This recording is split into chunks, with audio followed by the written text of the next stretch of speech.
사도행전 20장 17절에서 24절까지의 말씀 다시 한번 우리 한 절씩 교독하도록 하겠습니다. 제가 먼저 17절 읽겠습니다.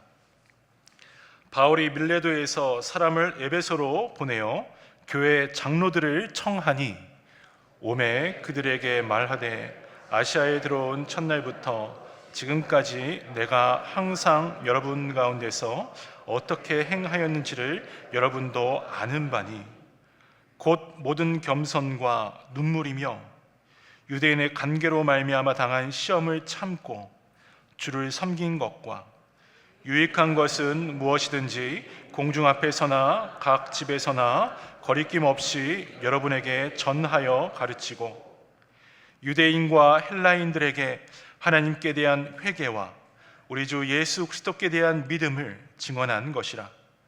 보라, 이제 나는 성령에 매여 예루살렘으로 가는데 거기서 무슨 일을 당하는지 알지 못하노라. 오직 성령이 각 성에서 내게 증언하여 결박과 환난이 나를 기다린다 하시나. 함께 읽겠습니다.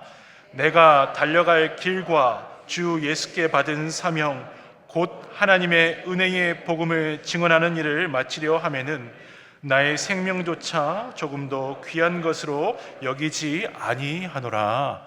아멘. 하나님의 선택과 사명이라는 제목으로 오늘 말씀을 함께 나누고자 합니다. 우리 옆에 계신 성도님들에게 먼저 이렇게 축복하면서 인사 나누면 좋겠습니다.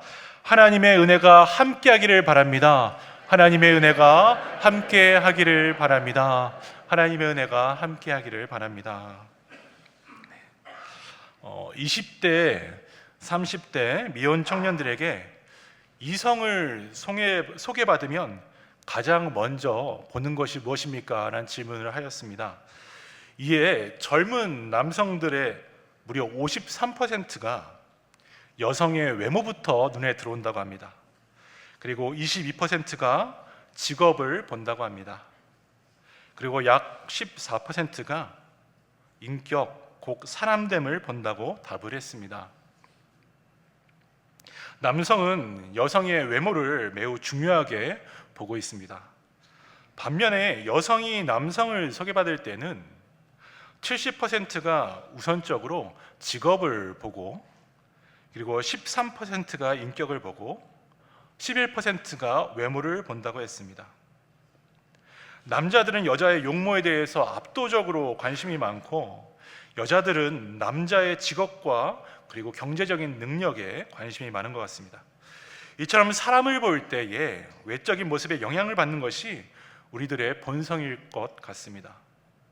그런데 과연 우리 하나님께서는 우리 사람의 어디를 보시고 그리고 우리를 부르시고 선택하실까요? 하나님은 모든 사람을 사랑하시고 모두가 하나님 자녀가 다 되기를 원하고 계십니다. 그럼에도 불구하고 하나님도 사람을 평가하시고 사람을 질서에 따라 정한 위치에 세우십니다. 특히 사명을 맡기실 때에 하나님께서도 유심히 지켜보시고 한 사람 한 사람을 평가하십니다. 왜냐하면 한 사람의 지도자로 말미암아 한 공동체의 흥망성쇠가 달라지면서 많은 생명과 영혼의 행복과 불행이 달려있기 때문입니다. 더군다나 복음으로 인한 구원 사역, 주님의 피로 산 영혼들이 모인 우리 교회의 사역은 말로 다 할 수 없이 선택되는 사람에 따라서 매우 중요한 기로에 서게 됩니다. 오늘 하나님은 주님의 일을 위해 사도 바울이라는 사람을 선택하셨다고 하셨습니다. 바울 하면 신약 성경의 반 이상을 기록하면서 복음을 위해 힘썼던 그야말로 너무나 걸출한 인물이라고 생각할 수 있습니다. 그런데요, 사실 바울은 완벽한 인물도 아니었고 당시 많은 사람들이 쫓던 호감 있던 인물도 아니었습니다. 2세기 초에 나타난 바울과 테클라 행전이라는 외경을 찾아보면 바울의 외모와 인상에 대해 기록된 구절이 있습니다. 바울은 키가 작고 대머리이며 다리가 굽었다. 하지만 골격이 다부지고 눈썹이 서로 맞붙고 콧날은 약간 굽었다. 하지만 그 표정은 온화함이 넘쳤다. 때론 인간 같고 때론 천사같이 보였다. 바울의 겉모습을 보면 별 볼 일 없다는 것입니다. 하지만 그를 실제 만나 함께 이야기를 나누다 보면 하나님의 사랑과 복음의 확신을 갖고 있는 천사와도 같은 인자한 모습, 온유한 모습이 보였다는 사실입니다. 세상에서는 별 볼 일 없는 것처럼 보였던 사도 바울, 하나님은 택하십니다. 그런 사람을 하나님 부르십니다. 그리고 하나님의 구원, 생명의 사역을 위해 사용하십니다. 하나님께서는 바울을 친히 만나셔서 바울의 심령 속에, 그의 마음 속에 복음을 심어주셨습니다. 자기 인생의 목숨보다 더 소중한 사명을 가슴으로 느끼게 해주셨습니다. 바울은 예수 그리스도를 만나면서 엄청난 삶의 변화를 받습니다. 그렇게 하나님이 택하시니 하나님의 시선, 하나님의 눈앞에 서 있는 인물이 될 수 있었던 것입니다. 바울은 원래 유대인이었고 바리새인이었으며 율법에 정통한 인물이었습니다. 그런데 그는요, 모든 것들을 오직 율법이라는 시각으로 바라보았습니다. 그런데 그때 그의 눈에 비친 예수님, 십자가에 달린 강도에 불과한 타락한 종교인으로밖에 볼 수가 없었습니다. 자기 민족을 로마에 항쟁하는 저항 인물로밖에 바라볼 수가 없었습니다. 바울은 이렇게 율법으로 예수님까지 또 다른 사람까지 판단하고 있었습니다. 그 법은 사람을 정죄하는 법이었고 사람을 살리는 법이 되지 못했습니다. 그런데 놀랍게도 바울 어느 날 다메섹으로 떠납니다. 그 다메섹을 향해 갈 때 인격적인 예수님을 만나게 됩니다. 그는 예수님 앞에서 자신이 기존에 가졌던 가치관과 자기 삶에 붙잡고 있던 모든 것이 무너지는 것을 경험했습니다. 그러면서 어떻게 됩니까? 그동안 가식과 거짓으로 점철된 스스로를 발견했습니다. 그리고 그의 가면을 과감하게 벗어버립니다. 예수님을 인격적으로 만나자 먼저는 자기 속에 있는 거짓과 이기적인 욕심이 들어옵니다. 보였습니다. 자신이 하나님의 이름을 말하고 행동했지만 그 속에는 진짜 하나님이 아닌 내 탐욕이 있다는 사실을 깨닫습니다. 하나님의 율법을 빙자한 자기 주장이 바울 스스로를 붙잡고 있다는 것을 알았습니다. 하나님의 꿈과 비전을 가졌다고 생각하고 열심히 살았습니다. 하지만 주님이 그를 택하시고 그를 만져주시니 순간 자기 혼자 자기의 힘으로 살아온 모든 것이 탐욕이었음을 깨닫게 된 것입니다. 그렇게 열심히 질주하면서 살았는데 자기 인생이 헛된 목표에 붙잡혀 있음을 알았습니다. 그는 내면으로부터 거짓과 불의에서 떠나라는 하나님의 말씀을 함께 듣게 되었습니다. 사랑하는 성도 여러분, 우리 삶에도 도약은 분명하게 필요합니다. 공부를 해도 자기 자신만을 위해서 공부하는 것과 하나님이 나를 공부하도록 시켜주셔서 공부하는 것은 그래서 인생의 근본적인 차이가 있습니다. 음악을 전공하고 악기를 연주해도 내가 유명해지기 위해서 노래하고 악기를 연주하는 것과 하나님께서 나에게 부어주신 달란트를 발견하고 그 달란트를 어떻게 해서든지 하나님께 영광 돌리기 위해 연주하는 것은 근본적으로 우리들의 인생을 다르게 만듭니다. 내 인생을 조금 편안하게 살기 위해서 직장 다니는 것과 하나님께서 나를 위해서, 하나님 나라를 위해서 직장을 열어주시는 것, 그것으로 깨닫고 오늘 나를 통해서 직장이 변화되고 하나님께서 주신 영광이 나타날 수 있을 것이라 기대하면서 일하는 것, 근본적으로 세상과 다른 것입니다. 과거 바울의 삶은 질주하는 삶이었습니다. 열심히 앞만 향해서 달려가며 자신을 위해 노력하는 삶이었습니다. 그러나 예수님을 인격적으로 만나면서 자기 삶이 이기적인 삶에 붙잡힌 삶이라는 사실을 깨닫게 됩니다. 그러면서 그는 새로운 용기를 얻어 다른 사람의 시선으로부터 벗어나기 시작합니다. 다른 사람이 자기를 비난하는 두려움에서부터 벗어납니다. 어쩌면 아직 우리가 비약하지 못하는 이유는 하나님의 택함 앞에 서 있기보다 사람의 시선 그리고 사람의 비난을 벗어나지 못하기 때문일 수도 있습니다. 우리의 주인 되신 예수 그리스도를 믿으면 내 삶에 주를 향한 도약이 반드시 일어나야 될 줄 믿습니다. 그런데 먼저는 부모님의 시선 그리고 우리 가족들의 기대로부터 벗어나야 합니다. 그리고 우리가 속해 있는 공동체로부터도 벗어나야 합니다. 이 말은 부모님의 말씀에 불순종하고 가족과 공동체를 무시하는 말씀이 절대 아닙니다. 물론 변화란 때로 우리에게 두려움을 가져다 줍니다. 욕먹지 않고 살려는 사람은 인생에서 아무런 일도 하지 않고 살겠다는 것입니다. 하지만 이것들이 사람들의 시선의 대상이 되는 것입니다. 그러기에 하나님으로부터 택함받은 저와 여러분은, 우리 성도들은 주위의 상황과 환경, 가족과 사람에 의해 붙잡힘을 받는 것이 아니라 오직 하나님의 기대와 하나님의 시선과 주의 은혜에 붙잡힘을 받아야 하는 것입니다. 이것이 내 안에 확인되지 않으면 오늘 우리는 십자가 앞에 무릎을 꿇어야 합니다. 여러분, 오직 은혜에 붙잡히지 않고 있다면 십자가 앞에, 예수 앞에 무릎을 꿇어야 합니다. 그리고 기도해야 합니다. 하나님, 나에 대한 기대가 무엇입니까? 하나님, 왜 나를 창조하셨습니까?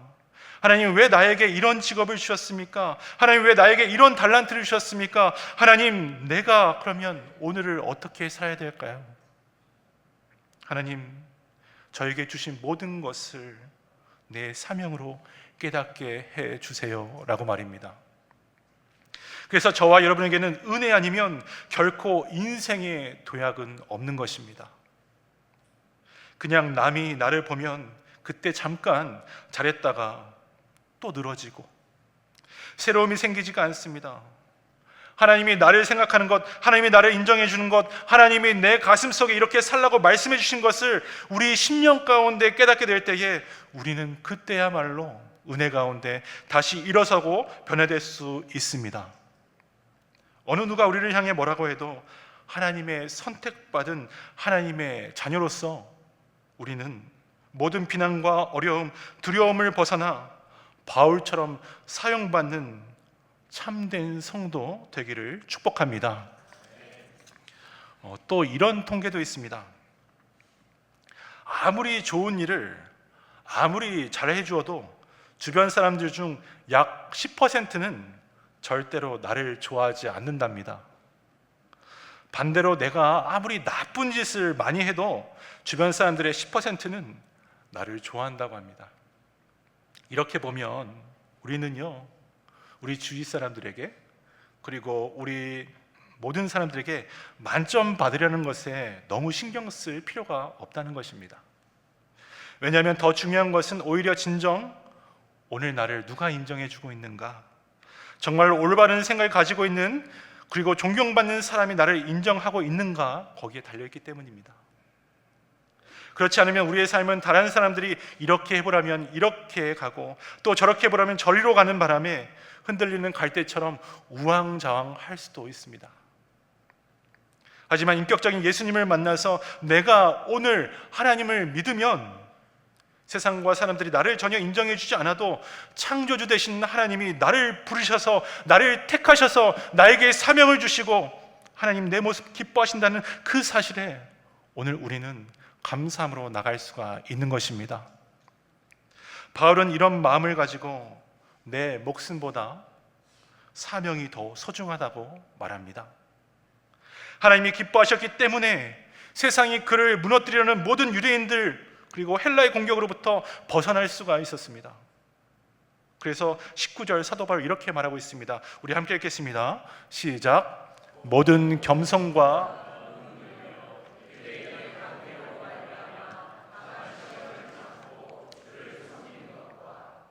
그렇습니다. 바울은 유대인들로부터 온갖 간사한 계략에 몰려서 시험을 받고 있었습니다. 이때 바울이 받았던 아픔 엄청나고 대단한 것이었습니다.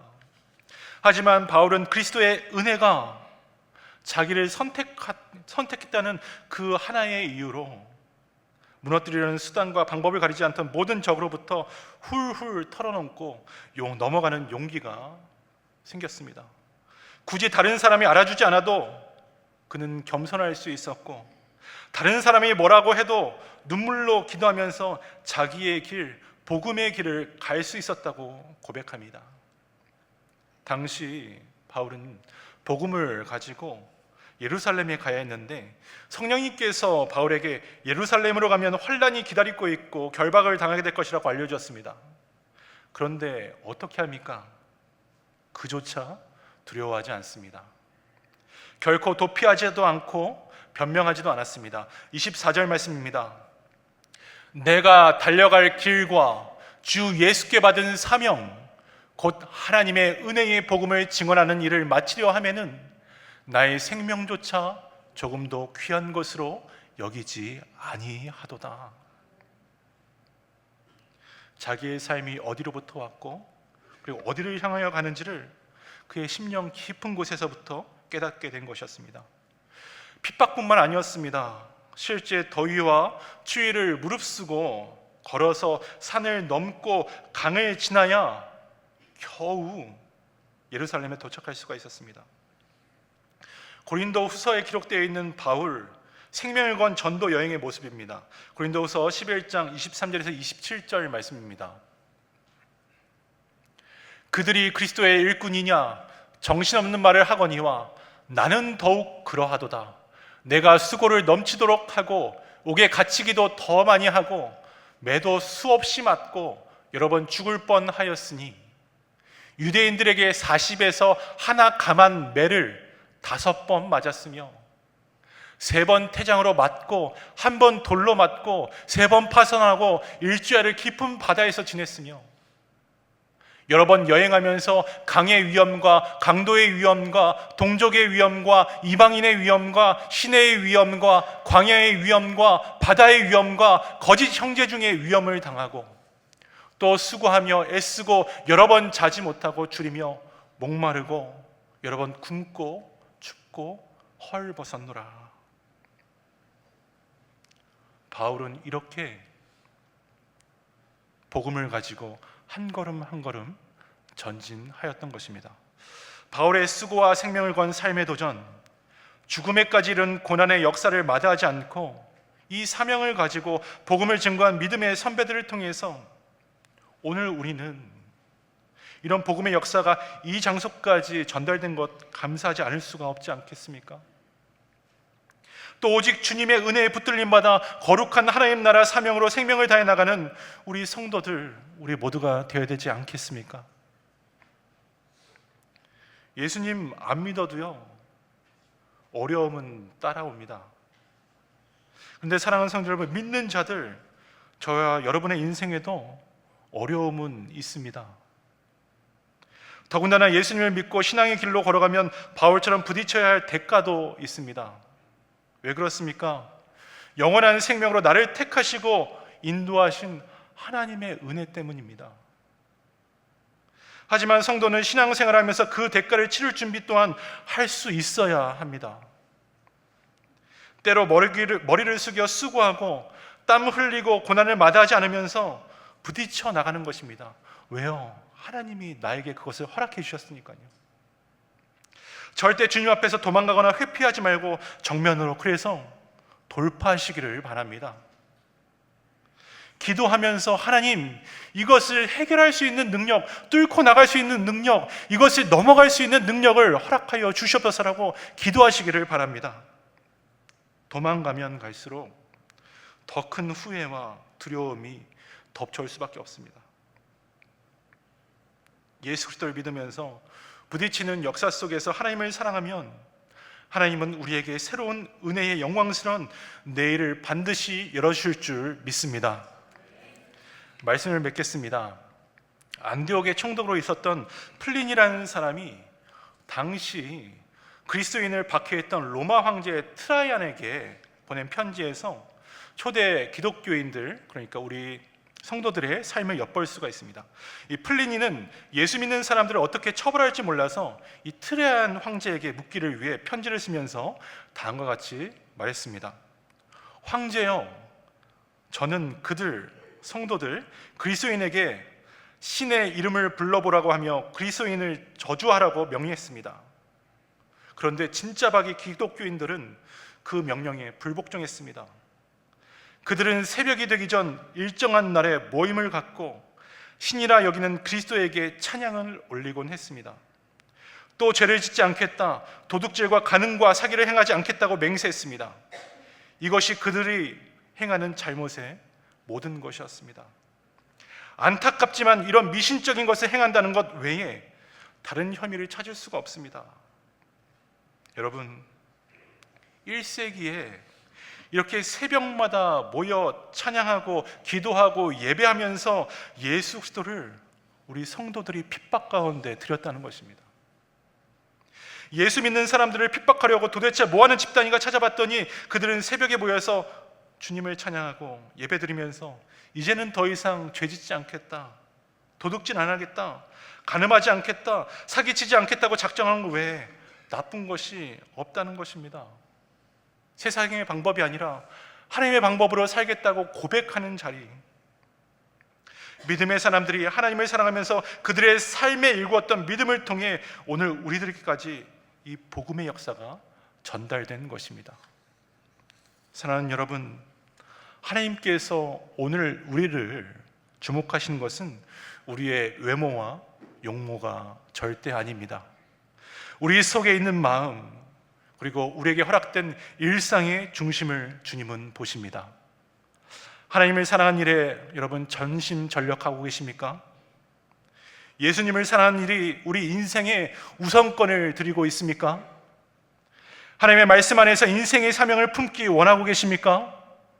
그렇다면 어떤 달란트와 직업을 가지고 개인의 역사를 이루셔도 괜찮습니다. 내 마음과 정성을 다해서 하나님을 사랑하는 마음으로 그 자리에 서 있을 때에 그것이 사명인 것을 하나님께서 반드시 말씀해 주시기 때문입니다. 이 일을 한번 평생 해보아라, 이렇게 살아보아라, 이렇게 공부해보아라, 하나님의 영광과 하나님의 나라를 위해 너의 전심을 다해 가라. 이렇게 우리는 수고하고 땀 흘리며 복음의 대가를 치러야 합니다. 한순간에 사람들의 냉대나 비난 때문에 위축되거나 겁먹어서는 절대 안 되겠습니다. 이러한 것 때문에 우리에게 주신 일상의 충성을 포기해서는 절대 안 되겠습니다. 어렵고 힘든 일이 있으면 기도하면서 정면으로 부딪혀야 합니다. 하나님을 사랑하고 하나님의 말씀을 내 것으로 삼으면서 한 걸음 한 걸음 나가셔야 합니다. 하나님께서 여러분을 택하셨습니다. 하나님께서 여러분을 부르셨습니다. 하나님께서 여러분의 일상에 사명자로 세워주셨습니다. 하나님의 은혜만에 붙들려 있다는 이 믿음이 오늘 우리에게 있다면 하나님의 뜻과 사명 분명하게 열매 맺게 될 줄 믿습니다. 주님 향한 소망을 가지고 날마다 은혜의 삶에 최선을 다해가는 귀한 믿음의 성도 다 되시기를 주님의 이름으로 축원합니다.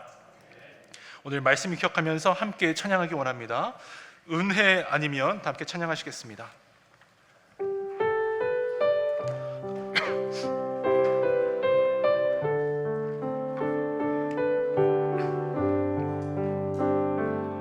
어둠 속 헤매이던 어둠 속 헤매이던 내 영혼 알게 몰라 방황할 때에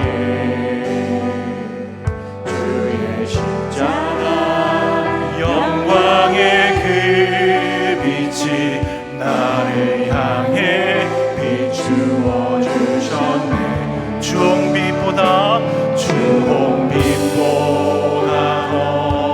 붉은 내 죄 그리스도의 피로 씻기어 완전한 사랑 주님의 은혜로 새 생명 주께 얻었네. 은혜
함께 기도하기 원합니다.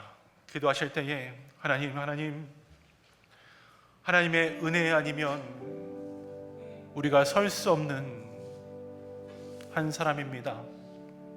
하나님, 이런 우리를 하나님께서 부르시고 택하시고 사명자로 삼아 주셨습니다.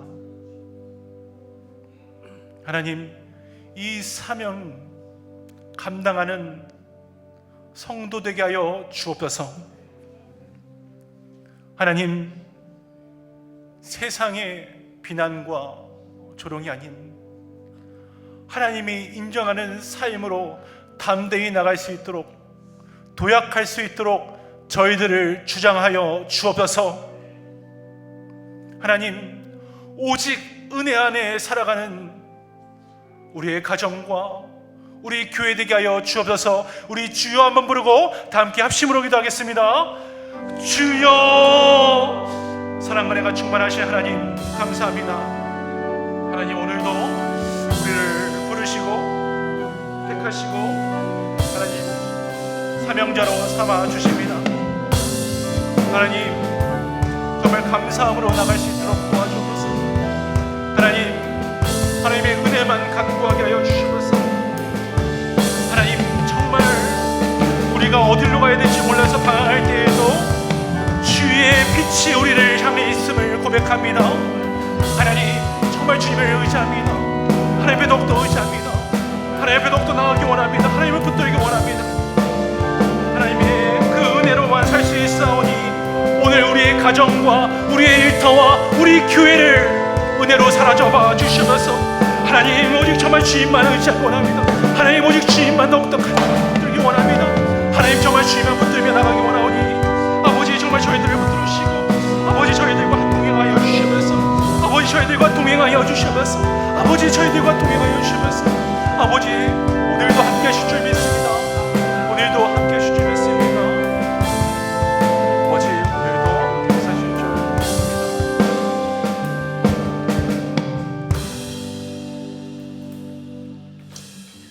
사랑과 은혜가 충만하신 하나님, 오늘도 우리에게 호흡을 주시고 우리를 부르셔서 하나님 예배의 자리에 나오게 하시니 참 감사합니다.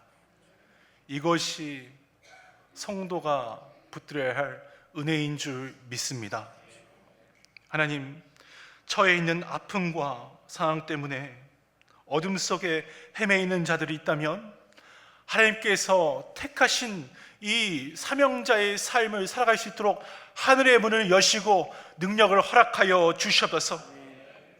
하나님, 다른 것으로 채우고 있지 않고 오직 십자가 앞에 먼저 나가는 한 사람 될 수 있도록 주님 은혜 내려 주시옵소서. 하나님, 오늘도 우리의 주인 되시고 오늘도 우리의 가정을 인도하고 계시며 하나님, 오늘도 우리의 생업을 주관하신 하나님 앞에 나가기를 원합니다. 끈질기게 기도하였던 우리 믿음의 선배들처럼 오늘도 기도하며 하나님의 응답을 구하며 나갈 수 있는 우리 귀한 비전교회 성도들 다 될 수 있도록 주님 또한 축복하여 주옵소서. 하나님, 지난 너무나 가슴 아픈 소식이 우리 주위에 들려옵니다. 하나님, 우리가 밟고 있는 이 아틀란타에 많은 한국 분들께서 억류되어 있다고 합니다. 하나님께서 그들의 마음을 어루만져 주옵소서. 하나님, 하나님의 은혜가 필요하오니 모든 환경 속에서 정말 주님의 손 가운데, 섭리 가운데 해결되어 있도록 주님 역사하여 주시옵소서. 그래서 다시 한번 이 미국 땅과 한국이 주님의 은혜를 붙들고 나갈 수 있도록 정말 주님의 피로 산 나라들 될 수 있도록 주님 또한 주관하여 주시옵소서. 이 모든 말씀 예수님의 이름으로 간절히 기도드렸습니다. 아멘.